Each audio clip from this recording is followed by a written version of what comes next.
Hey there, my name's Chris Amerikos, and welcome to another Russian lesson in my series of basic Russian for beginners called Russian for Mom. That's right, my mom is learning Russian, and I decided to make these videos for her and for anyone else who's just getting started learning Russian. So today what we're going to be talking about is Russian pronouns. And in case you don't know what a pronoun is, it's words like I, you, he, she, it, we, they. So those are the pronouns. Now in English we have the pronouns that I just told you about, but these are called subject pronouns. And we also have object pronouns like me, you, him, her, us, them. So we have different words for subject pronouns and for object pronouns.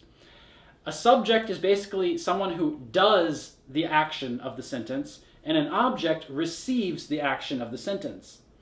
Now, in Russian, they have different grammatical cases, and we'll talk about those in our next lesson when we talk about how to approach Russian nouns. But in this lesson, all we're going to talk about is subject pronouns.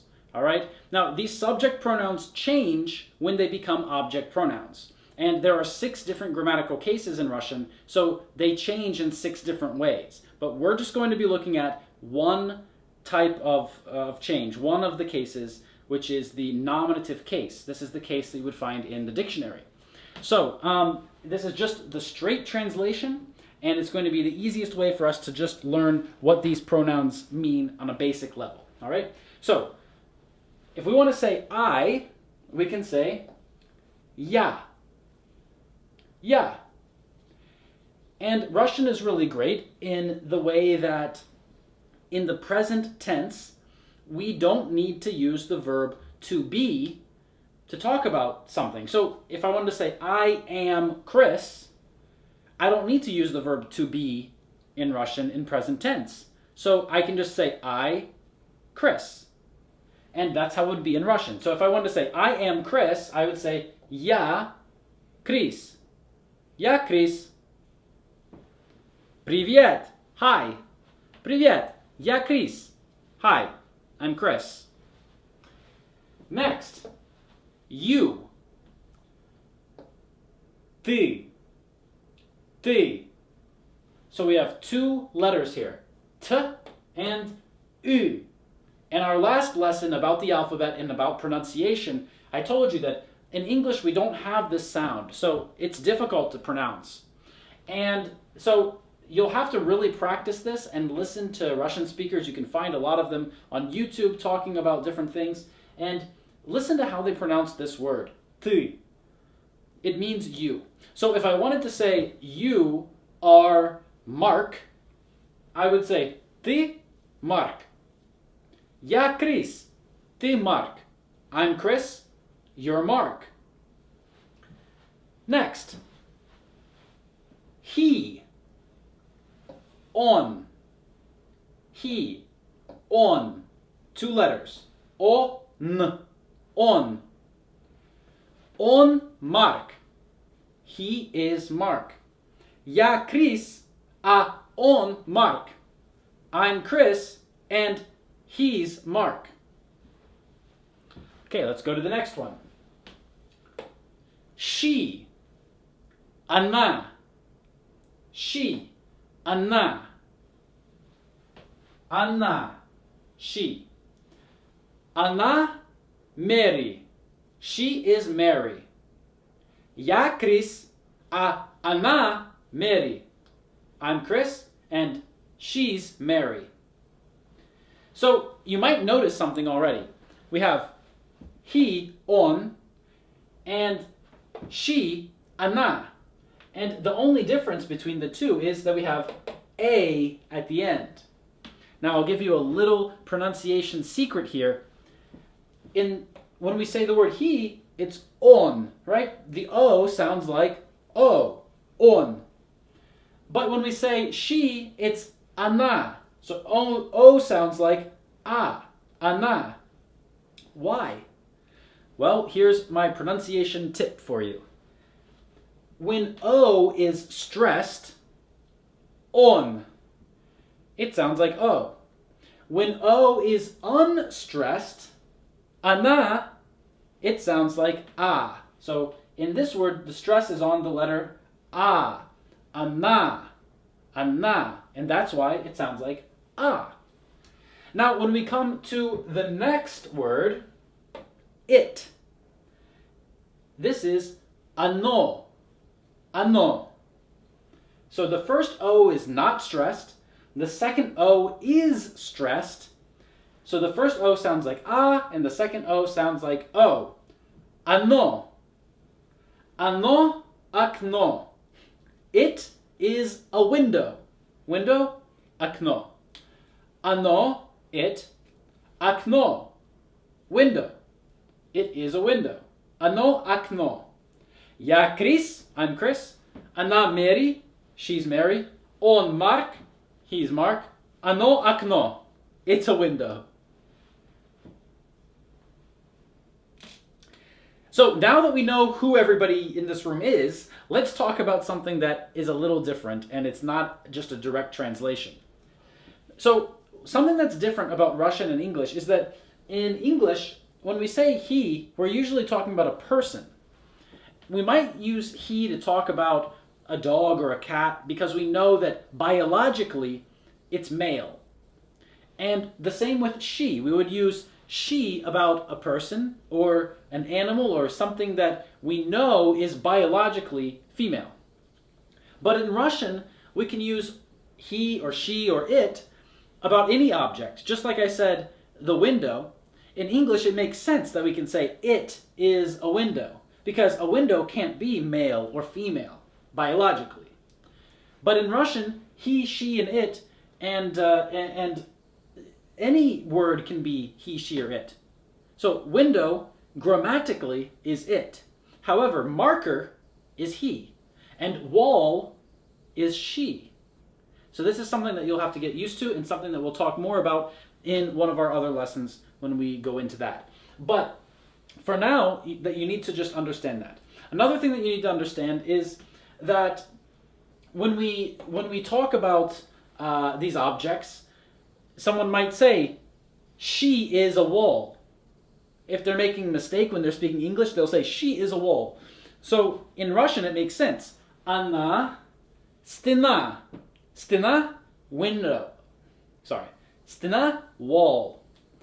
And we can say in Russian, Она стена. So when we say that, we're saying, if we translate those words directly to English, we're saying she is a wall. That doesn't make a lot of sense in English, right? Or marker, in Russian, marker. On marker. He is a marker, if we translate literally. Now, of course, in English, we would translate this to it is a marker, it is a wall, it is a window. Because we don't have these grammatical cases. So it's just something to be aware of, that these translations that I have up here, they're just to make it easy for you to understand what they mean. So if you look it up in the dictionary, that's what it's going to say. In practical use, you might hear it a little differently, okay? So we had on, he, она, she, оно, it. Я, I, ты, you. And now we, мы, мы. Мы люди. We are people. People, люди. Мы люди. We are people. So here you can see that we have the same sound as in you. You, ты, we, мы. And then when we come down to the next one, it's вы. The same sound again, вы. Вы means you all. So we had ты, it's you, but it's only one person. And then we have вы, which is you all, a group of people. Now, вы can also be you in a polite way to one person. So if you're speaking to your boss, if you're speaking to your teacher at school, and if you're speaking to the president, then you would say вы. Вы президент. You are the president. And this is a formal way to speak to this person. So this is a very important word, and you'll get used to the difference about using it formally and informally. For now, just think of it as you all of you. And then the last one we have ani, which is they. So if we go back, we can see that on, he, ana, it looks very similar. We just add a, right? She. Ano, we add an o, it. Ani, we add an e, they. You'll find out more about this when we talk about different cases and noun cases and more about nouns. But usually something that ends with a consonant is masculine. Something that ends with the letter a is feminine. And something that ends with the letter o is neuter. So we'll learn more about that later. And also, e is a typical ending for a plural noun, or more than one. So this all makes a lot of sense when you think about it from the grammatical point of view, and we'll learn more about that in the next lesson. So let's just go through them one more time. We have I, я, you, ты, he, он, she, она, it, оно, we, мы, you all, вы, they, они. So that's it for our lesson here about pronouns, and I hope you really enjoyed it. It was a short one, straight to the point, and I think you get it. You'll just need to practice it, and it's really great that you don't even have to use the verb to be, because you don't have to translate or conjugate anything. So you can just say, я Крис, он Марк, она Мэри, оно окно, мы люди, right? So you can practice saying some of those phrases, and you can say я plus your name. And why don't you go ahead and do that? Practice using those simple phrases in the comments below this video. And while you're at it, go ahead and press like and press share. Share this with your friends. Anybody else who's out there learning Russian and they need to learn the basics, like my mom is learning right now. That's why I'm making this video, right? Share it, send it to them, and don't forget to subscribe to this channel for more videos and lessons like this and more advanced ones. All right? So again, if you want to learn Russian, or if you want to go to Russia, if you want to find a job in Russia, if you want to travel over there just as a tourist, if you need anything connected to Russia, I have a link under this video where you can book a consultation with me, and I can help you out with that, and we can link up, we can discuss everything, and I'm sure I can help you out. I lived in Russia for 10 years. I still have a business over in Russia, a language school that's still running. I speak with Russian people all the time, even in the United States. I have lots of Russian friends. I mean, my wife calls me the Russian magnet, because anywhere I go, people just flock to me. I don't know what it is. So I really love Russian and the culture and the language and the people and everything about it. And that's why I've decided to go in so deep into Russian and do this and share this with everybody out there. So thank you again for watching this video. I will see you in the next lesson.